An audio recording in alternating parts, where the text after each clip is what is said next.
Let's talk about why your bases are getting raided. So you're new to the game Rust, you're building bases, and they seem to keep getting destroyed around you. You can't figure out what's going wrong, and you're at wit's end. Well, I'm here to help, and I'm going to go over some of the most common reasons that your bases are just getting raided, destroyed, and not really going anywhere, just like your life. And before we go any further, if you're new to the Rust ecosystem, you're new to the game Rust, or you're new to the console edition of Rust, my channel is probably the place that you're going to keep finding yourself. I've got a ton of guides, ton of tips, patch updates, and I'm going to be doing skin updates too. So if any of that sounds remotely interesting, you might want to just hit that subscribe button so you're up to date on the latest information. It's completely free. It's completely transparent. You can hit unsubscribe anytime you want or whenever I get on your nerves. So hit subscribe now and unsubscribe in 2 minutes. Thank you so much. Let's keep going.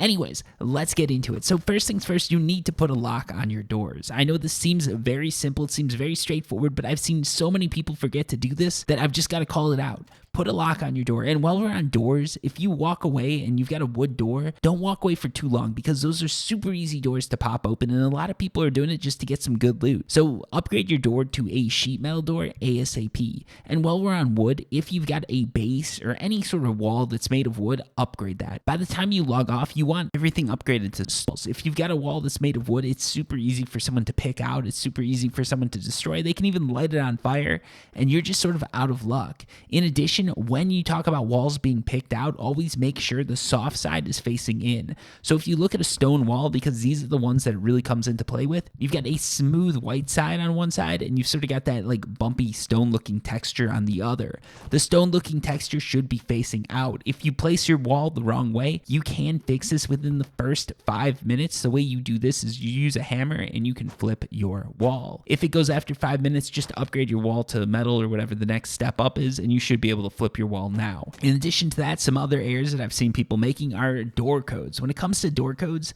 use something people won't guess. 1, 2, 3, 4, 69, 69, 0, 4, 20. Those are not good door codes. And if I just listed off all 3 of your top secret door codes, you know what I mean. Anyways, don't use some obvious door code. Use something that's a little more inventive, like your social security number.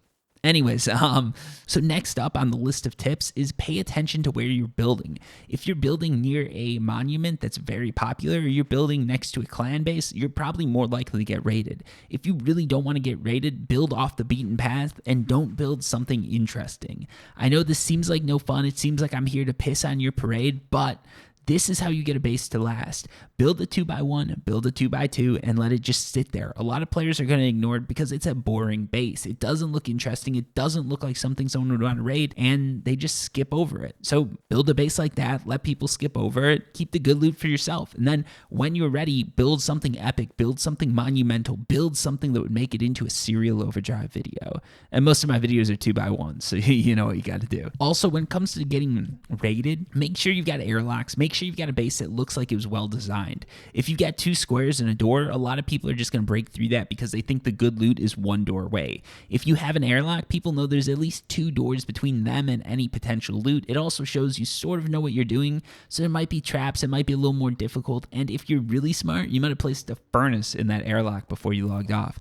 Think about that. A lot of people don't want to waste their explosives on furnaces, so if you just stick one in the airlock, you can pick it up with the hammer when you come on, and you can set it in the airlock for when you're off, because now people have to blow through that too. Anyways, that's a few tips. Hopefully it helped you guys out. A few questions, comments, or tips of your own, leave them down below. Thanks for watching, and until next time, peace.